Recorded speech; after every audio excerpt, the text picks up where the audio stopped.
Hello students, आप कैसे हैं। आई होप कि जहां भी होंगे आप अच्छे ही होंगे। जैसा कि आज हम लोग का इंपॉर्टेंट टॉपिक होने वाला है बायोगैस के उत्पादन में सूक्ष्म जीव। ठीक है, सबसे पहले बायोगैस का स्ट्रक्चर देख लेते हैं। यहाँ पे इसका क्या फंक्शन होता है और इसमें कैसे सूक्ष्म जीव किस रूप में इसमें कार्य करें। बहुत ही इंपॉर्टेंट ये टॉपिक होने वाली एग्जाम की दृष्टि से बहुत ही महत्वपूर्ण है। अक्सर एग्जाम में बार बार पूछ लिया जाता है कि बायोगैस का निर्माण कैसे होता है या फिर इसके फंक्शन स्ट्रक्चर पूछ लिया जाता है। तो हम इसको ऐसा समझाएंगे जो बच्चा लास्ट तक इस वीडियो को वॉच कर देगा, उसको गारंटी मेरी है कि उसको पूरा एकदम कंप्लीट रूप से उसको याद हो जाएगा। वह बिना देखे अपने से लिख सकता है, फिगर भी बना सकता है। ठीक है, बहुत इजी मेथड में। सबसे पहले यहाँ फिगर की बात कर लेते हैं। अक्सर अलग अलग बुक में अलग अलग फिगर दिया है तो आपको समझने बनाने में बड़ी प्रॉब्लम होती है।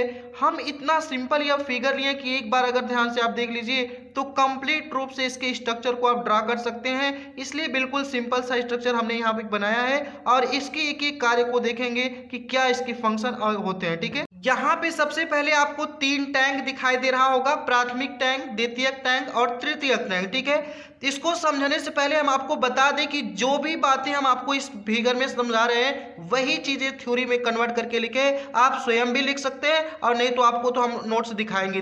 ठीक है, तो आशा करते सबसे पहले पहला समझ लेते हैं। यहाँ हम सबसे पहले प्राथमिक टैंक की बात कर लेते हैं। प्राथमिक टैंक में क्या किया जाता है कि सबसे पहले गोबर और जल का मिश्रण कराया जाता है। ठीक है, प्राथमिक टैंक का काम होता है इसमें गोबर व जल को क्या कराया जाता है, मिश्रित किया जाता है, अच्छी तरह से उसे घोला जाता है और घोलने के बाद क्या होता है कि इस प्राथमिक टैंक के पाइप के माध्यम से ये द्वितीयक टैंक में कन्वर्ट कर दिया जाता है, यानी यहाँ पे ला दिया जाता है, यानी द्वितीयक टैंक में। ठीक है, जैसे ही द्वितीयक टैंक में जल व गोबर का घोल आपस में मिक्सिंग करके पाइप के माध्यम से इसमें द्वितीयक टैंक में डाला जाता है तो उसी मिक्सअप में क्या किया जाता है कि मैथोनोजन बैक्टीरिया को भी इसी के साथ इसी में डाल दिया जाता है, यानी द्वितीयक टैंक में। और यह बैक्टीरिया के जो बचे इसमें सेल्यूलोज होते हैं, इस सेल्यूलोज से उसमें क्या होता है, इसका पाचन होता है और पाचन से मेथेन यानी CH4, H1, H2 और कार्बन डाइऑक्साइड गैस निकलती। इन सभी गैसों को वैक्यूल के माध्यम से सीधे घरों में पाइप द्वारा जोड़ दिया जाता है, जहां पे हम लोग खाना बनाने में काम में यूज करते हैं, अपना जो भी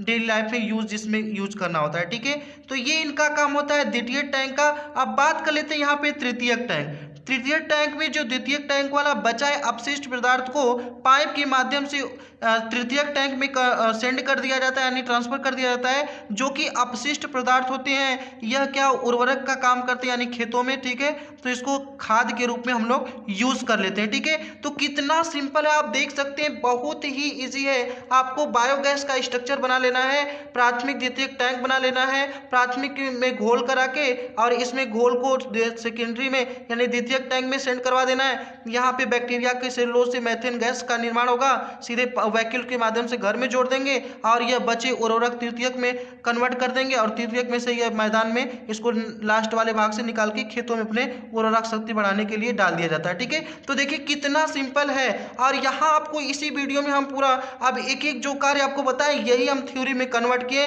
देखिए कितना सिंपल होने वाला है। यहाँ हम प्राथमिक टैंक के डिफिनेशन की बात कर लेते हैं। जैसा आपको मैं समझाया वैसा ही होने वाला है। सबसे पहले देख लेते हैं कि प्राथमिक टैंक में क्या किया जाता है। प्राथमिक टैंक में घोल बनाया जाता है, गोबर व जल का घोल को पूरा अच्छी तरीके से मिलाने के बाद उस घोल को द्वितीयक टैंक में पाइप के द्वारा भेज दिया जाता है। ठीक है, देखिए हमने जो आपको समझाया वही कि यानी प्राथमिक टैंक में गोबर व जल का घोल किया जाता है और उसको अच्छी तरह से मिलाने के बाद उसे कहाँ भेज दिया जाता है, पाइप के माध्यम से द्वितीयक टैंक में भेज दिया जाता है। देखिए कितना सिंपल है। क्या ये याद करने वाली चीजें आपको समझ में ही समझ के आप लिख सकते हैं। बिल्कुल सिंपल वर्ड हम यूज किए हैं, कोई कठिन इसमें वर्ड नहीं यूज किए हैं। ठीक है, अब यहाँ पे हम बात कर लेते हैं द्वितीयक टैंक की। हमने वही टॉपिक यहाँ पे लिखा है जो आपको फिगर में समझाया। ठीक है, देख लीजिए।